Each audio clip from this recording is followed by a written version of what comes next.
자, 전직 대통령 박근혜 사면입니다. 자, 오늘 가장 큰 뉴스인 것 같습니다. 전직 대통령 박근혜 씨 특별 사면 받았습니다. 2017년 3월 31일 구속된 이후 이 4년 9개월 만인데요.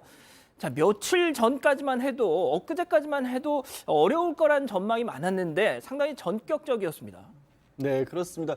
사실 이제 특별사면은 대통령, 국가 원수로서 대통령의 법을 넘어선 권한이기 때문에 이걸 뭐 사유를 따진다는 것 자체가 좀 뭐 맞지 않는 일이긴 합니다만 어쨌든 정부에서 밝힌 바로는 국민 통합이라는 부분도 있고 박근혜 전 대통령의 어찌 보면은 이 건강 상태가 생각보다 많이 좋지 않은 걸로 그렇게 네. 알려졌습니다.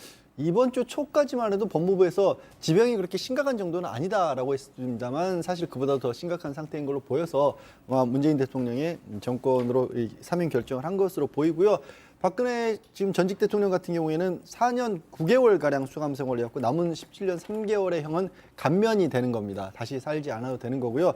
추징금과 벌금이 있었는데 35억 원의 추징금은 이미 납부를 했거든요. 남은 벌금은 150억 원 가량이 있었는데 이거는 내지 않아도 180억 원의 벌금은 내지 않아도 되게 됐습니다. 아, 그렇군요. 네. 자, 그런데 방금 양 변호사님이 말씀하셨지만 백 기자, 최근 이 건강이 급격히 악화됐다는 얘기가 있었고 실제 박범계 법무장관도 이번 사면 결정의 가장 큰 이유가 건강이라고 하던데 도대체 어느 지경이어서 그런 거죠? 네, 일단 지난달 22일에는 지병인 허리와 어깨 치료를 위해서 강남구 삼성병원에 입원한 상태고 전문의 의견에 따라서 내년 2월께 퇴원할 예정입니다.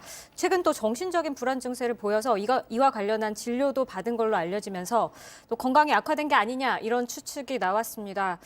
또 거기다가 씹지 못할 정도로 치아가 많이 상해서 지금 미숫가루나 죽 정도만 먹고 있는 걸로 알고 있는데요.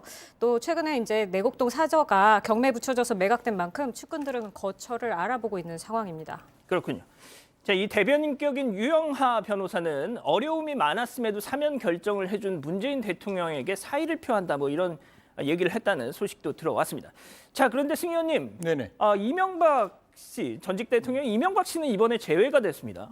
사실 원래 사면이라는 것 자체가 변호사님 말씀 주신 대로 국가 원수가 가지고 있는 언해적 특권, 특히 국민 통합을 위해서 필요하다라고 이야기를 한다면 사실 가지고 있는 기간은 문제가 안 되고 두 분의 전직 대통령이었죠. 과거에 그 두 분에 대해서 동시 사면이 가능했음에도 불구하고 아마 그 부분에 대해서는 대통령께서 또 다른 어떤 여러 가지 사람들로부터 말씀을 듣고 결정을 한 게 아닌가 싶은 생각을 합니다.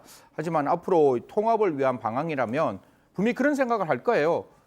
이석기 입장에서는 왜 내가 가석방이지? 난 사면되어야 하는데.